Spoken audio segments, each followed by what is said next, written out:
आइए जानते हैं आगे की कहानी। शिवी और राजवीर जैसे ही घर आते हैं, सामने काया मिलती है जो अपनी बैग लेकर खड़ी थी। उसे ऐसे देख राजवीर और शिवी चौंक जाते हैं। काया भी राजवीर और शिवी देख थोड़ी चौंक जाती हैं, पर उन दोनों को देख काया उनके पास आकर, राजवीर वो कल रात के लिए सॉरी। इतना बोल वो शिवी को देख आगे बोलती है, I am sorry Shivi, please मुझे गलत मत समझना, मुझे तुम्हारे और राजवीर के बारे में कुछ नहीं पता था। उसकी बात सुन शिवी, कोई बात नहीं। फिर काया का बैग देख, आप कहीं जा रही हैं? उद्धरण चिन्ह। उसके सवाल पर काया, वो शिवी मैं यहाँ से जा रही हूँ। उसकी बात सुन राजवीर को तो ज़्यादा फर्क नहीं पड़ रहा था, पर शिवी चौंक जाती हैं। तभी शिवी काया से, क्या हुआ काया, आप यहाँ ऐसे क्यों जा रही है? काया शिवी से, वो कल जो हुआ उसके बाद मैं यहाँ कैसे रह सकती हूँ, इसलिए जा रही हूँ। उसकी बात सुन शिवी, पर तुम जाओगी कहाँ? काया, वो दरअसल मैं सोच रही हूँ कुछ दिन एक होटल में रह लूंगी, उसके बाद कोई अपार्टमेंट रेंट पर देखती हूँ। उसकी बात सुन शिवी राजवीर को देखने लगती है, पर राजवीर के चेहरे पर कोई भाव नहीं थे। काया राजवीर को देख, राजवीर क्या तुम बस मेरी इतनी हेल्प कर सकते हो कि मुझे कोई अपार्टमेंट दिला सकते हो? वो दरअसल मैं यहाँ किसी को जानती नहीं हूँ। उसकी बात सुन राजवीर कुछ बोलता उसे पहले शिवी बोलती है, पर आप यहाँ भी तो रह सकती है। शिवी की बात सुन काया के साथ राजवीर भी उसे देखने लगता है। काया शिवी से, पर वो कल जो हुआ उसके बाद, मेरा मतलब है मैं यहाँ कैसे रह सकती हूँ? उसकी बात सुन शिवी उसके पास आकर, काया आप बिल्कुल यहाँ रह सकती है, क्योंकि मैं जानती हूँ भले ही आप राजवीर से प्यार करती है, पर राजवीर आपसे प्यार नहीं करते हैं, वो सिर्फ मुझसे प्यार करते हैं। इतना बोल शिवी एक स्माइल के साथ काया को देखती है, तो वही उसकी बात तंज महसूस कर काया थोड़ा असहज हो जाती है। वही राजवीर शिवी की हैरानी से देखने लगता है। शिवी काया से, आप जाइए कमरे में, अपना सामान वापस रख दीजिए। इतना बोल वो शांता को देख, शांता मेरे और राजवीर के लिए चाय बना दो। इतना बोल वो राजवीर को देख, आप जाइए कमरे में फ्रेश होइए, मैं आती हूँ। उसकी बात सुन राजवीर अपना सिर हिला वहाँ से अपने कमरे के तरफ बढ़ जाता है। यहाँ काया भी अपना बैग लेकर अपने कमरे में वापस चली जाती हैं। कुछ देर बाद राजवीर अपने कमरे में बैठा हुआ था, तभी शिवी चाय लेकर उसके कमरे में आती है। शिवी राजवीर को बालकनी में चलने बोल खुद भी बालकनी में जाती हैं। दोनों बैठकर चाय पीने लगते हैं। तभी राजवीर शिवी से सवाल करता है, तुमने काया को क्यों रोका? उसके सवाल पर शिवी उसे देख, क्यों, आप नहीं चाहते वो यहाँ रहे? उसके सवाल पर राजवीर उसे देख, नहीं चाहता। उसका जवाब सुन शिवी, तो आपने उस वक्त नीचे क्यों नहीं कहा? उसकी बात सुन राजवीर चौंक कर उसे देखने लगता है, तो शिवी, आप भी यही चाहते थे कि वो यहाँ रहे, बस आप बोल नहीं पा रहे थे, तो मैंने बोल दिया। इतना बोल शिवी सामने देखने लगती है, तो वही उसकी बात सुन राजवीर, तो ठीक है, मैं अभी उसे जाने के लिए बोल देता हूँ। इतना बोल वो अपनी जगह से उठने लगता है, तो शिवी उसका हाथ पकड़ लेती है। शिवी के हाथ पकड़ने पर राजवीर उसे देखने लगता है, तो शिवी कहती है, मैं तो बस मजाक कर रही थी। उसकी बात सुन राजवीर उसे देख, पर मैं सच में नहीं चाहता कि वो यहाँ रहे। उसकी बात सुन शिवी बस उसे देखती रह जाती हैं। राजवीर उसे देख फिर से बोलता है, मैं नहीं चाहता कि किसी भी तरह से तुम्हारे और मेरे बीच दूरियां आए। उसकी बात सुन शिवी अपनी जगह खड़ी होकर उसके करीब आकर उसकी आंखों में देख, आपके और मेरे बीच कभी दूरियां नहीं आएगी। इतना बोल वो राजवीर के चेहरे को थाम उसके होठों पर अपने होंठ रख देती है। शिवी के इस हरकत पर राजवीर एकदम शॉक हो जाता है, पर फिर वो खुद भी शिवी को कमर से पकड़ किस करने लगता है। कुछ देर बाद शिवी राजवीर से अलग होती हैं और शर्मा के उसके सीने से लग जाती हैं, तो राजवीर भी मुस्कुरा के उसे अपनी बाहों में भर लेता है। कुछ दिन ऐसे ही बीत जाते हैं, जहां राजवीर और शिवी एक दूसरे के साथ अच्छा वक्त बिता रहे थे, तो वही काया ने भी अब तक कोई गलत हरकत नहीं की थी। आज राजवीर का गाना रिलीज होने वाला था, जिसके लिए राजवीर बहुत घबराया हुआ था। शिवी उसके पास बैठी उसे संभाल रही थी। राजवीर और शिवी बैक स्टेज बैठे टेलीविजन पर सब देख रहे थे, तो वही चन्ना सर और कुछ लोग मीडिया के सामने गाना रिलीज कर रहे थे। कुछ ही देर में गाना रिलीज करने के लिए संघर्ष राजवीर की बुलाया जाता है। राजवीर शिवी के तरफ देखने लगता है, तो शिवी एक मास्क उठा उसके चेहरे पर लगाती है और बोलती है, बस कुछ दिन इसके साथ। इतना बोल वो उसके माथे को चूम उसे बेस्ट विश देती है। राजवीर अपना सिर हिला मास्क अपने चेहरे पर लगाए रूम से बाहर निकल स्टेज पर जाता है। राजवीर संघर्ष बन जैसे ही स्टेज पर जाता है, सामने बहुत से लोग और मीडिया की भीड़ देख वो घबरा जाता है। राजवीर के दिमाग में उसकी पुरानी बातें एक बार फिर से घूमने लगती हैं, जब वो एक बार स्टेज पर चढ़ा था और उसे चोर कहकर बेइज्जत किया गया था।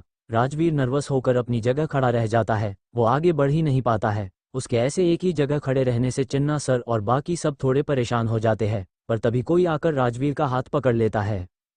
राजवीर अपना सिर घुमा देखता है, तो उसके पास लड़की खड़ी थी जिसने उसका हाथ पकड़ा था और उसके चेहरे पर भी वैसा ही मास्क था जैसा राजवीर ने लगाया हुआ था। राजवीर को समझते देर नहीं लगती है कि ये शिवी है।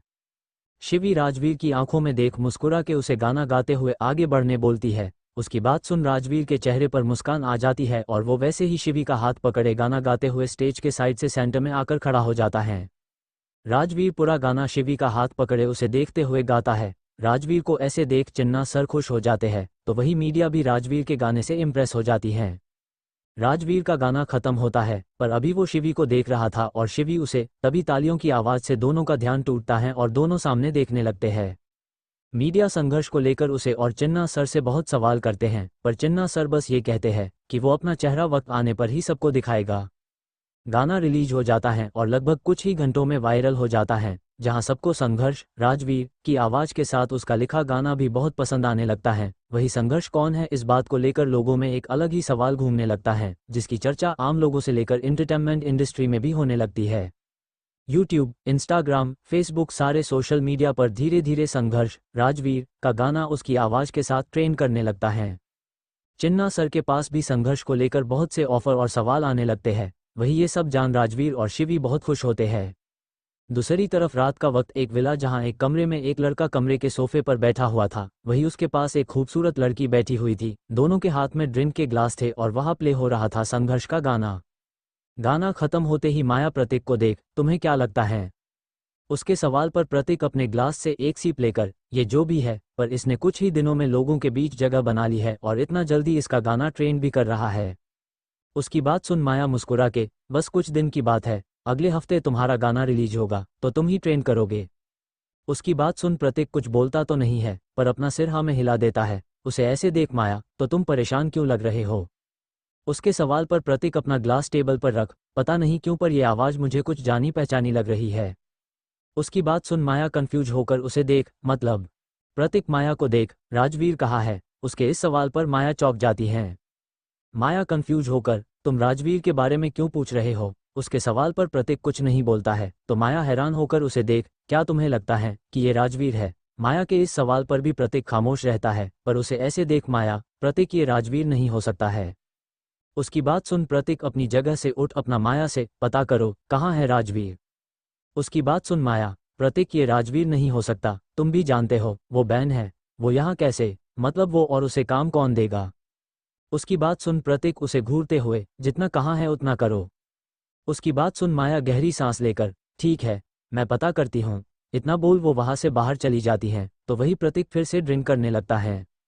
दूसरी तरफ म्यूजिक रूम के बालकनी में राजवीर बैठा हुआ था, तभी शिवी उसके पास आती है और उसे चाय देकर उसके पास बैठ जाती है।